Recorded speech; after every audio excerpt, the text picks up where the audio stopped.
Bonsoir. Dans ce numéro de Cybernétique, ce soir, nous allons parler de l'intelligence artificielle IA. C'est quoi l'intelligence artificielle? Quels sont les dangers liés à son utilisation? Ben oui, pour parler de ce sujet, ce soir, nous avons un invité sur le plateau de l'émission Cybernétique, un spécialiste du domaine. Il s'appelle Lassina Kouyaté. Lassina, bonsoir. Bonsoir.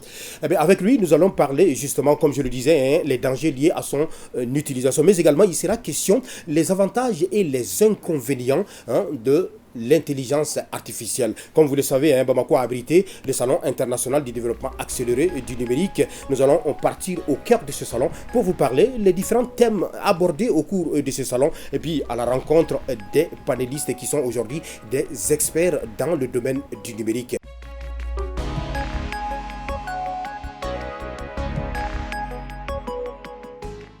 Focus sur ce salon.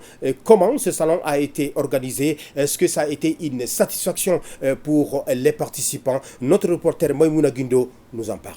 Le SIDA offre un espace propice aux échanges, partages et réseautages comprenant des masterclass de haut niveau axés sur la souveraineté numérique au Mali. Il offre surtout aux entreprises un espace de vente et de promotion, une aubaine pour les grandes et petites entreprises évoluant dans le domaine de la technologie.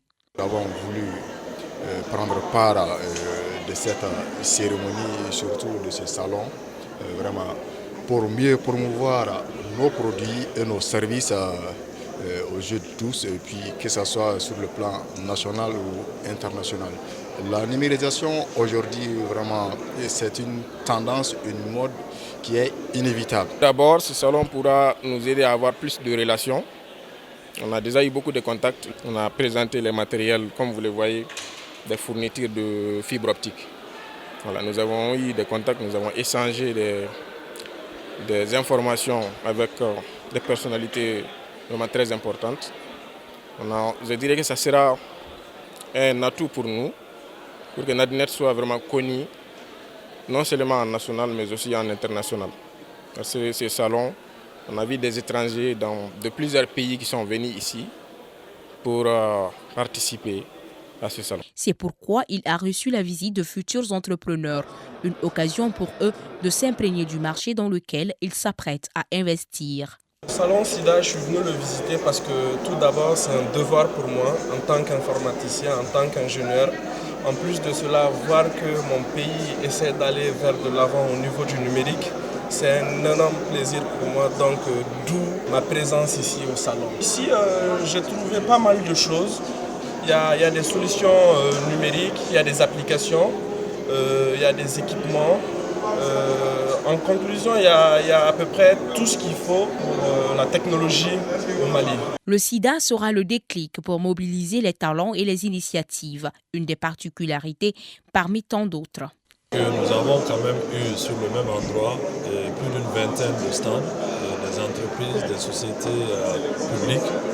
Et aussi, nous avons eu plus de 3000 personnes qui se sont inscrites. Le premier jour, on a eu quand même la présence des hautes autorités, dont le Premier ministre et plusieurs ministres. Il y avait plusieurs représentants des ambassades et autres, et des chefs d'entreprise et même des structures internationales africaines. Donc, de ce point de vue, vraiment, ça a été quelque chose de particulier ici. Nous sommes ici donc pour dire que ce salon, c'est le lieu, c'est la grande messe qui met tous ensemble tous les partenaires nationaux et internationaux. Et nous sommes là pour accompagner, pour apporter notre contribution modeste. C'est vrai, nous sommes le principal sponsor, mais nous considérons que c'est une contribution parmi bien d'autres. Et nous sommes là aussi pour dire que ce n'est pas seulement pour cette édition que nous sommes là, mais aussi pour les éditions futures. Les experts ont échangé là-dessus, comment faire en sorte que l'intelligence artificielle soit un atout ou du développement. Oui, cette nouvelle donne qui est en train de bouleverser le monde du numérique mérite d'être débattue. Et voilà, notre reporter Astanso est allé à la rencontre des experts pour essayer de parler véritablement de l'intelligence artificielle. Alors, suivons ensemble avec Astanso pour parler véritablement de l'intelligence artificielle.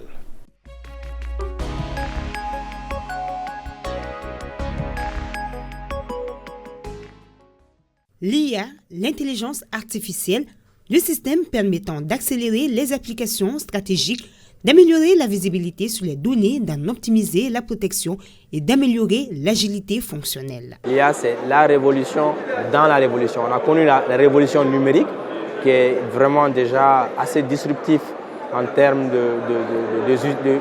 des usages. Et on se retrouve maintenant face à une deuxième révolution qui vient accélérer la première révolution elle-même. C'est ça en fait le concept de l'IA aujourd'hui, c'est de venir remettre en question tout ce qui a été déjà dit et repartir encore sur le nouveau paradigme. Caractérisée comme étant une évolution significative dans le monde numérique, l'IA se positionne en une place de choix. Il s'agit donc pour les acteurs du domaine de mieux s'outiller sur la question. Il s'agit aussi de démystifier l'IA.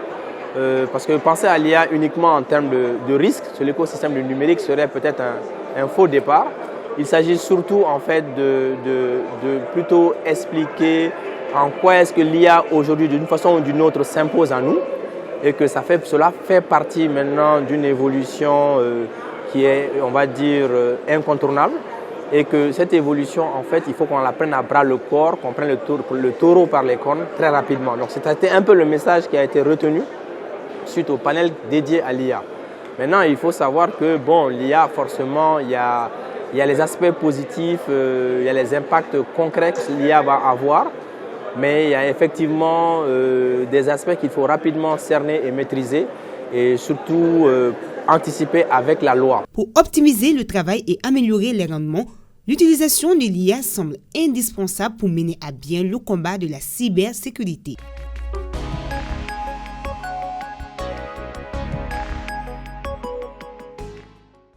Ben oui, justement, pour parler de l'intelligence artificielle, je suis avec l'expert en cybersécurité, Lassina Kouyaté. Lassina Kouyaté, bonsoir. Bonsoir.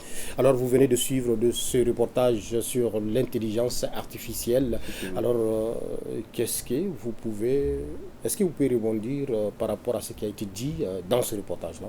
Oui, effectivement, les gens qui ont été interviewés ont dit pas mal de choses qui sont très véridiques, qui sont pointueux et d'actualité sur l'IA. Ils ont presque pas mal tout dit.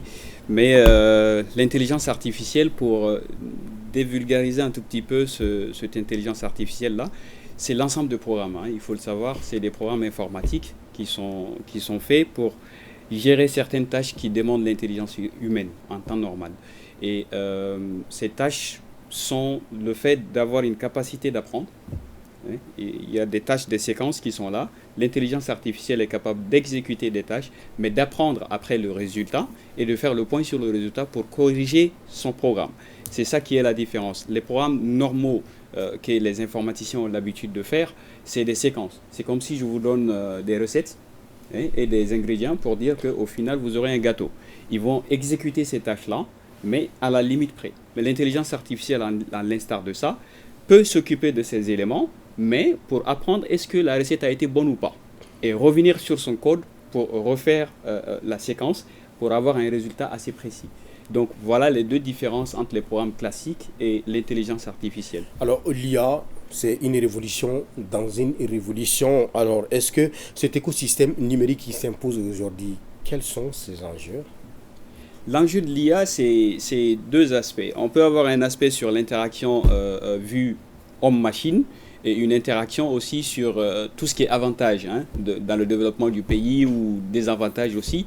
Maintenant, quand on regarde le côté avantage, on peut voir des domaines d'application où l'IA peut donner positivement des résultats qui sont assez considérables, comme par exemple la finance et aussi la médecine, qui est vraiment considérable. Aujourd'hui, il y a des centres de recherche en médecine qui sont là, qui travaillent beaucoup avec l'IA, qui est capable de leur donner des données précises sur le diagnostic, par exemple.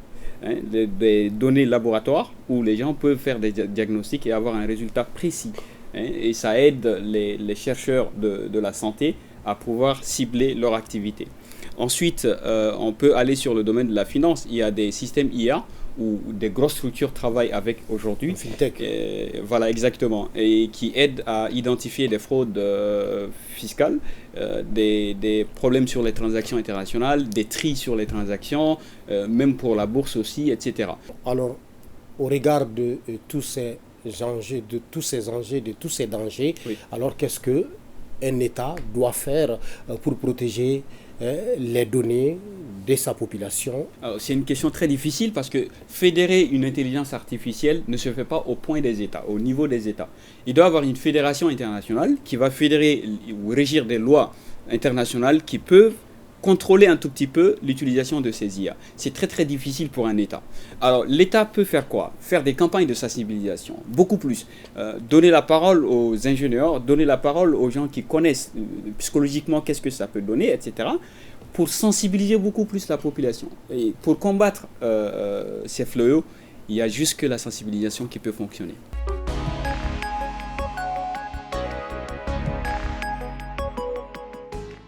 Ce soir, nous allons parler de Malikura Biométrie. Malikura Biométrie, oui, qui a aujourd'hui le contrôle total de ces bases de données. Voilà, ce soir, notre reporter Astanso est allé à la rencontre des spécialistes du domaine pour nous présenter justement de Malikura Biométrie. C'est quoi Malikura Biométrie? Quelle va être son utilité, oui, pour les citoyens lambda? Oui, quand on parle de rapatriement, oui, de rapatriement des bases de données, cela veut dire que c'est des ingénieurs qui ont travaillé pour effectuer cette opération. Alors, comment ils ont pu récupérer ces données-là? Des données produites, sauvegardées et sécurisées au Mali.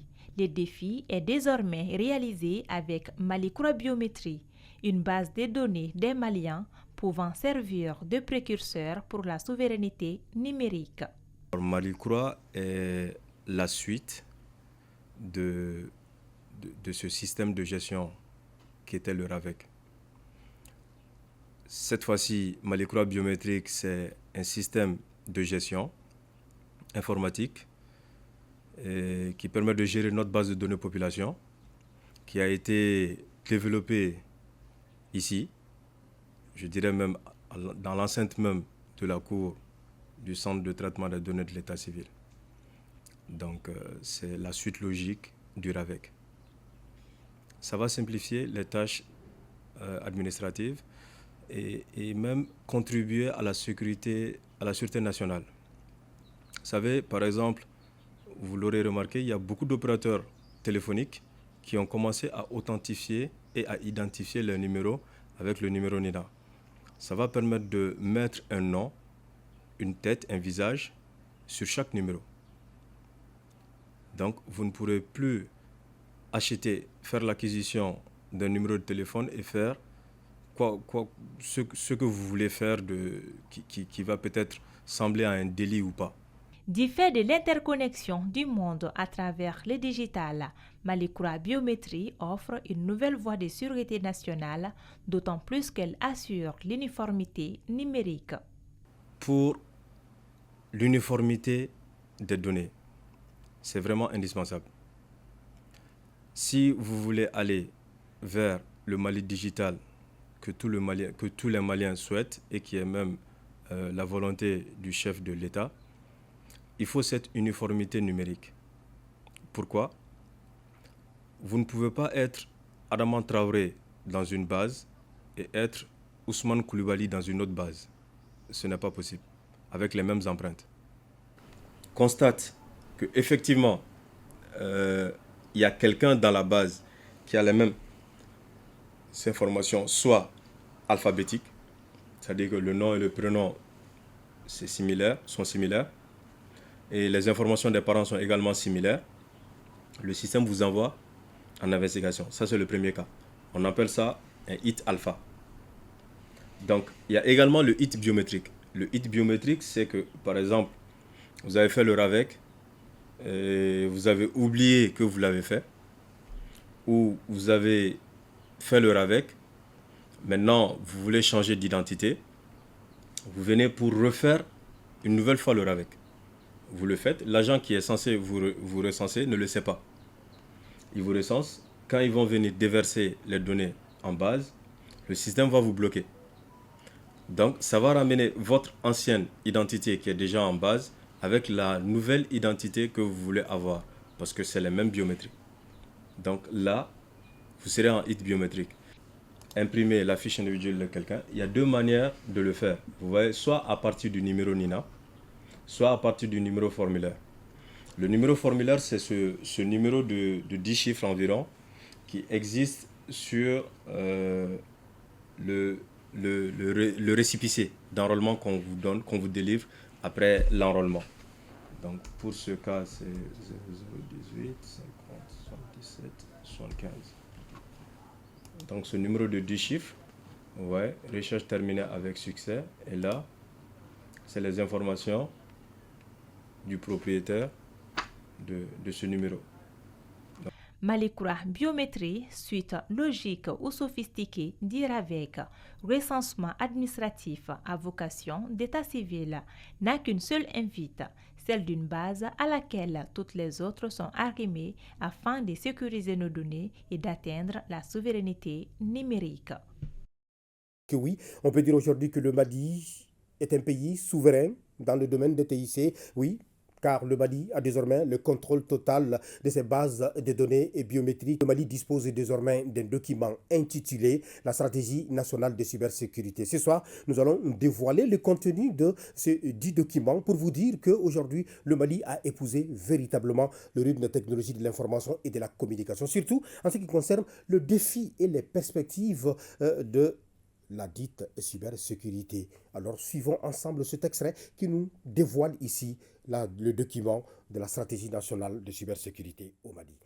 La vision qui a conduit à cette stratégie nationale de cybersécurité se décline en axes stratégiques, objectifs spécifiques et actions.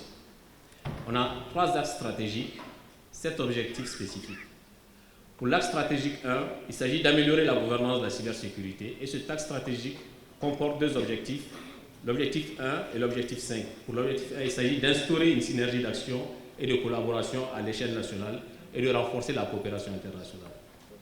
Pour l'axe stratégique 2, renforcement de la culture de la cybersécurité, ce axe est composé des objectifs 2 et 7 de la stratégie nationale. Il s'agit d'informer, former, sensibiliser les acteurs du cyberespace sur les risques encourus, instaurer une coopération avec les tissus universitaires et de recherche, et enfin l'axe stratégique 3 qui comprend les 3 derniers objectifs. L'objectif principal de ce axe stratégique, c'est la protection contre les risques de sécurité.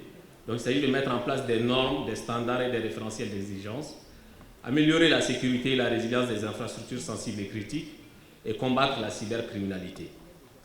Chaque objectif spécifique est subdivisé en plusieurs actions, dont l'une des plus importantes à terme de la mise en œuvre de la stratégie serait la naissance de l'ANSSI, l'Agence nationale de sécurisation des systèmes d'information. La mise en œuvre de la stratégie nationale de cybersécurité va se faire avec 2 organes, un organe de pilotage et un observateur national de cybersécurité. Donc l'organe national de pilotage sera la Commission nationale de cybersécurité qui sera chargée de superviser la stratégie à travers le maintien de la cohérence dans la mise en œuvre, l'alignement de l'exécution des actions avec les axes stratégiques. Et enfin, l'Observatoire va assurer la veille technologique et scientifique, réaliser les études stratégiques et prospectives et constituer une base de données sur les associations scientifiques et les compétences nationales dont nous ne manquons pas.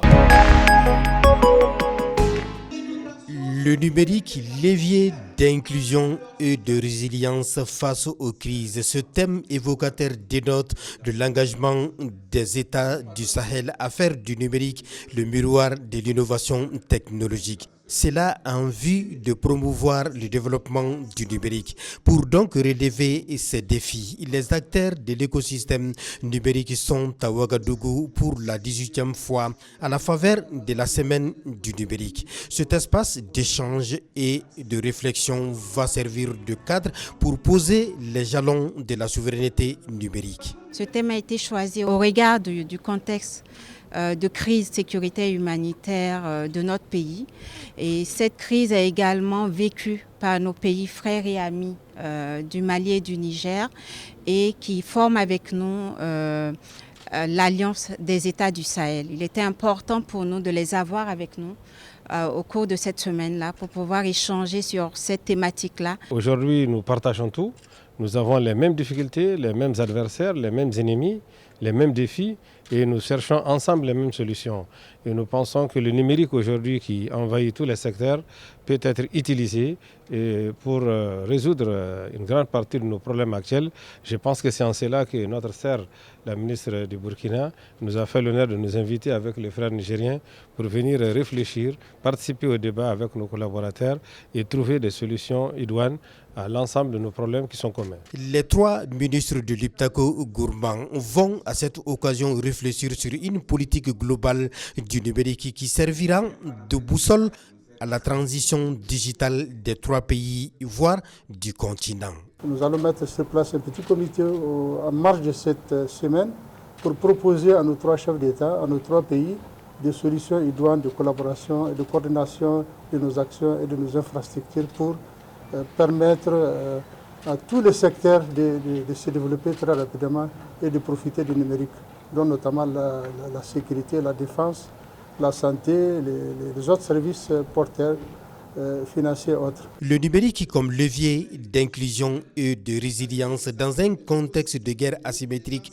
dont les forces de défense de la zone des 3 frontières font face est apprécié à sa juste valeur par le ministre burkinabé de la Défense. Évidemment, le numérique, c'est ça. On est basé sur ça et ça permet de faire beaucoup de choses.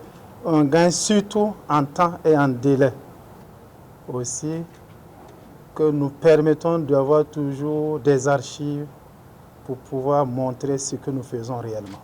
Les réflexions autour de ce thème devront permettre de sortir des propositions concrètes pour booster l'écosystème numérique dans les États du Sahel, afin de faire du numérique le fer de lance du combat contre le terrorisme. Cette cérémonie d'ouverture suivie d'une visite des stands, dont celui du pays hôte, le Mali, a permis aux participants de s'imprégner du savoir-faire africain en matière du numérique. À la découverte d'un génie créateur, il s'appelle simplement Abdul Karim Amadoun. Il a créé son entreprise, c'est un lycéen. Mais qu'est-ce qui l'a poussé de créer son entreprise? Pourquoi aujourd'hui une entreprise de digital? Pourtant, il n'est pas spécialiste du domaine. Alors, d'où est venue son inspiration et qui il est? Alors, et comment il est devenu informaticien sans se rendre compte, ou voilà, par vocation ou par amour ou par accident? Ce soir, notre reporter Awa Sidibé est allé à la rencontre de ce jeune homme. Suivons ensemble.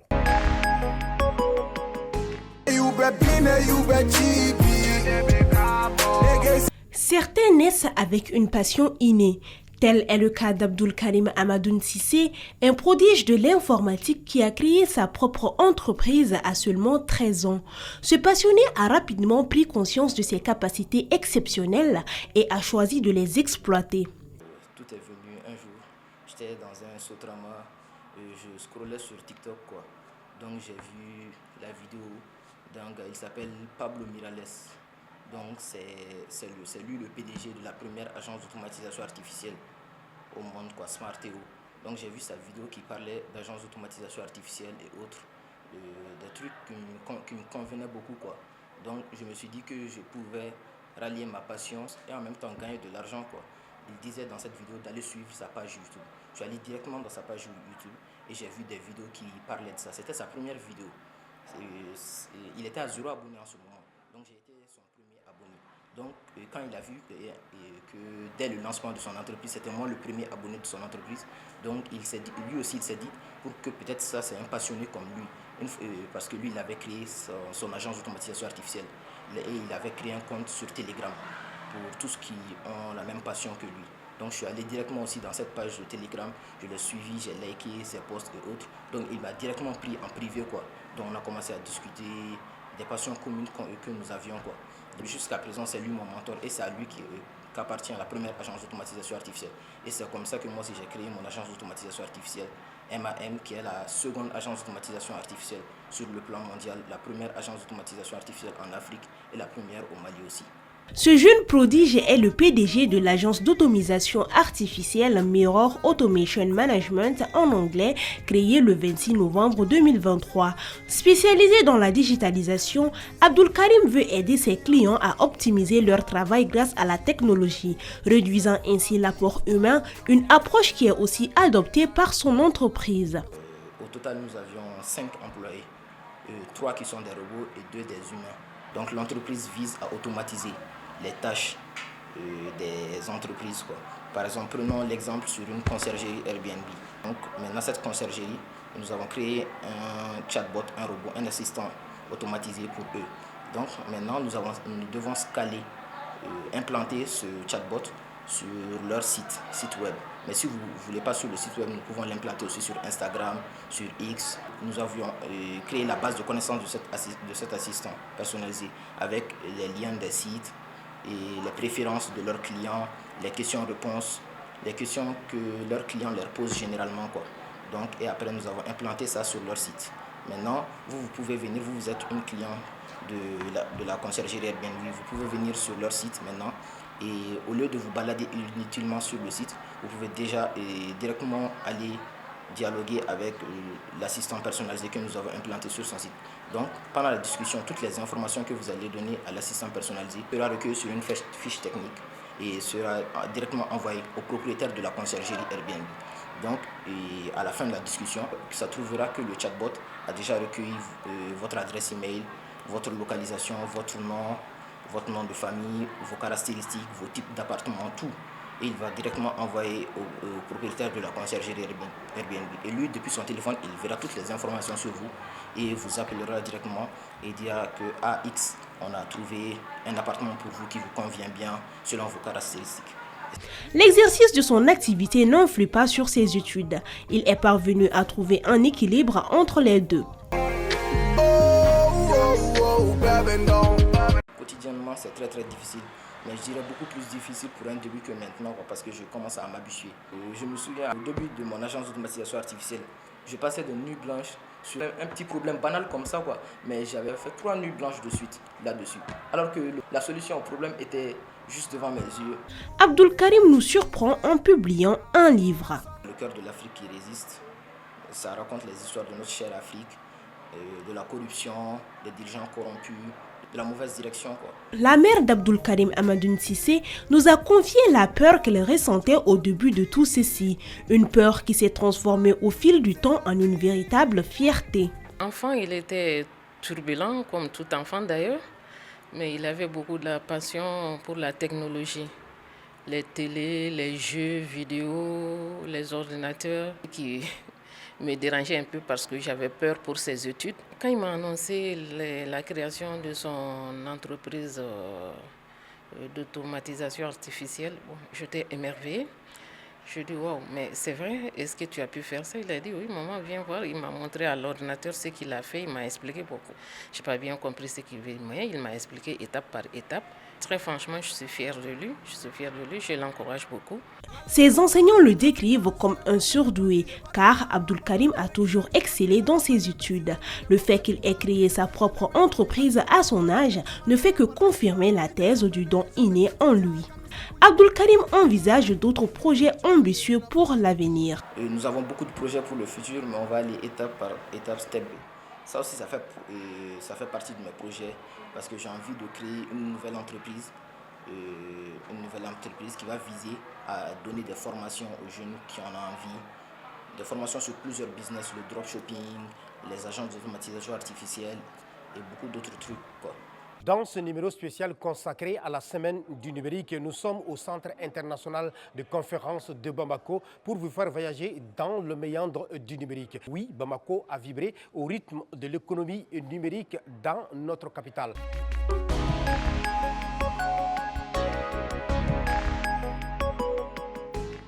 C'était une véritable école ici au cours de cette semaine-là, à travers des panels animés par des experts qui sont venus expliquer véritablement c'est quoi l'écosystème numérique et comment faire face aux défis du numérique. Alors nous allons partir voir au niveau des stands comment le génie malien a présenté les projets, des innovations qu'ils sont venus présenter au grand public. Oui, les gens sont venus de partout pour venir voir quels sont, c'est-à-dire que c'est quoi l'intelligence artificielle surtout. Ben oui, voilà, vous voyez qu'aujourd'hui on a la possibilité de voyager dans le méandre méandres du numérique sans se déplacer et avec tout simplement des casques pour voir qu'est-ce qui se passe à Djenné, pour savoir où se trouve Djenné. Et qu'est-ce qui était là comme service surtout à travers des services publics comme AGETIC, comme AGEFO, oui, comme la Poste du Mali aujourd'hui, qui sont en train d'aller sur de nouvelles bases pour relever le défi de l'écosystème numérique au Mali. Suivant ensemble ce reportage de Awa Adama Koulibaly et Siriki Koulibaly.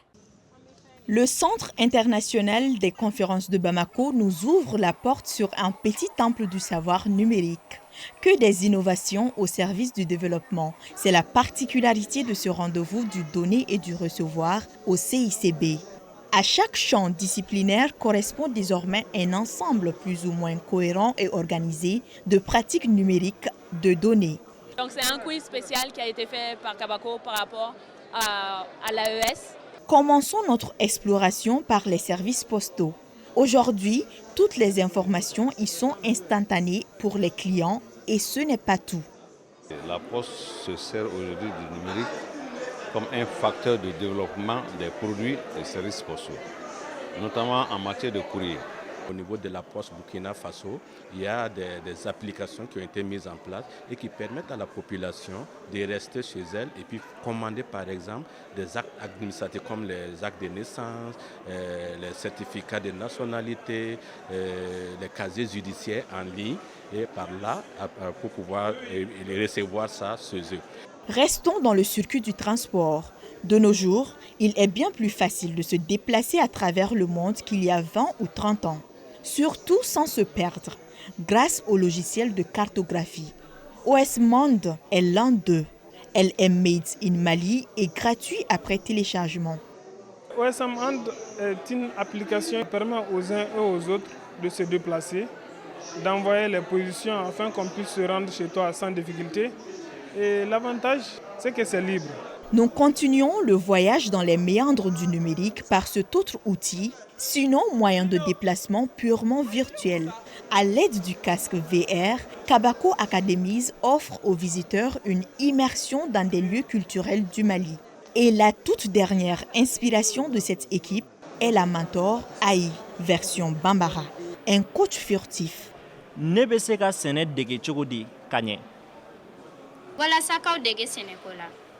Kabaku bekalano ke mino besigida donia. Toujours dans la recherche de solutions numériques aux difficultés rencontrées au quotidien, notamment dans l'administration et dans le domaine de l'éducation, l'AGETIC propose de nouvelles possibilités. On a des applications qu'on a créées dans le cadre de dématérialiser l'administration, telle que l'application IGESCO, qui est une application web aujourd'hui pour la gestion des courriers, que ce soit au départ ou à l'arrivée. On a l'application aussi Core qu'on a créée aussi, ça c'est pour permettre aux fournisseurs aujourd'hui que chacun ait sa chance, que tu sois riche ou pauvre, quand tu es un fournisseur, au niveau de l'administration, que tu puisses avoir une chance de pouvoir trouver un marché. On a l'application aussi Office Manager, qui est tout ce qui est gestion interne d'une administration ou d'un établissement quelconque, de pouvoir gérer le personnel, les congés, les permissions, les factures pro forma ainsi que les factures réelles.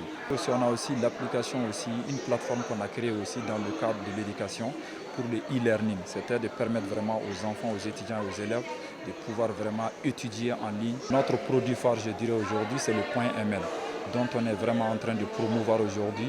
Qui parle de point ML parle de l'identité du Mali sur l'Internet.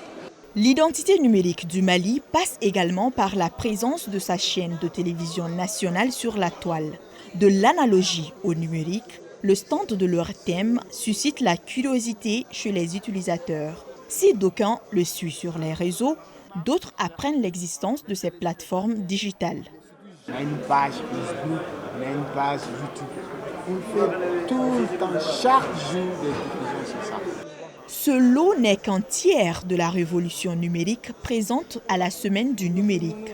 Y sont exhibés également Mali dans Cookies, qui booste la culture générale des uns et des autres sur l'AES, des écrans intelligents propices pour les universités et structures de formation, des imprimantes 3D pour des maquettes et bien sûr des startups qui émerveillent les visiteurs. Et on espère qu'ils charmeront autant le jury.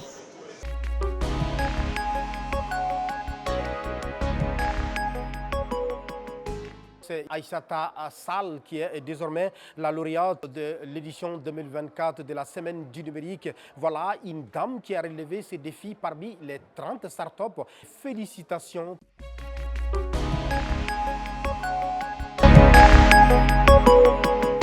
Ce soir, nous allons parler de la digitalisation des moyens de paiement et des services publics. Oui, le chef de l'État, colonel Assimi Goïta, a lancé le 19 juillet dernier le lancement officiel de la digitalisation des moyens de paiement et des services publics. Alors, nous vous proposons un extrait du président de la transition lors de la cérémonie de lancement officiel de la digitalisation des moyens de paiement et des services publics. Suivons ensemble un extrait du chef de l'État. En ce 19 juillet 2024, nous nous engageons sur un chemin qui promet de révolutionner notre administration publique, de rendre nos services plus accessibles, plus transparents et plus efficaces. Ce chemin est celui de la digitalisation de notre administration. Nous vivons à une époque où les technologies numériques redéfinissent les contours de nos sociétés. Partout dans le monde, les nations s'appuient sur la digitalisation comme un levier pour le développement et la croissance. Il est temps pour le Mali de faire de même. La digitalisation de notre administration est non seulement une nécessité, mais aussi une opportunité de moderniser notre pays et de répondre plus efficacement aux besoins de nos citoyens. La digitalisation est cruciale pour notre administration. Tout d'abord, elle améliore l'efficacité en numérisant les processus administratifs. Nous réduisons les délais de traitement, éliminons les redondances et minimisons les erreurs humaines. Les usagers n'auront plus à faire face à des files d'attente interminables ou à des procédures bureaucratiques complexes. Un clic, un seul clic, et vous aurez accès aux services dont vous avez besoin quand vous en avez besoin. Ensuite, la digitalisation renforce la transparence. Les systèmes numériques permettent de suivre et de tracer chaque étape des processus administratifs, réduisant ainsi les risques de corruption et d'abus. Chaque citoyen saura à quel niveau se situe son dossier, ce qui rétablit la confiance entre l'administration et les administrés.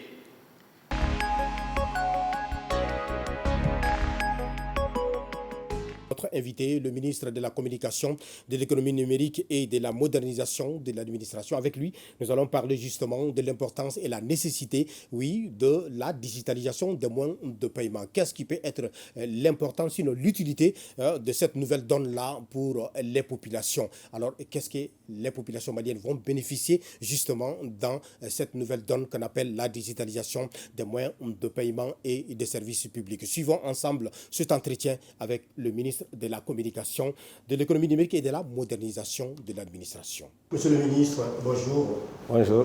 Le président de la transition, colonel Assimi Goïta, a annoncé à Sikasso il y a moins d'un mois d'aller vers la digitalisation. Ministre de l'économie numérique que vous êtes, est-ce que ce message est ouf de soulagement ou un déclic pour votre département? Oui, merci beaucoup. C'est les deux à la fois. C'est un ouf de soulagement et un déclic pour nous. Parce que d'abord, on avait besoin de ces portages politiques qui dépassaient un peu certains niveaux. Il fallait vraiment l'implication de la plus haute autorité de l'État pour vraiment réactiver ces domaines qui aujourd'hui est devenu indispensable à tout progrès économique et social dans le monde, et particulièrement chez nous.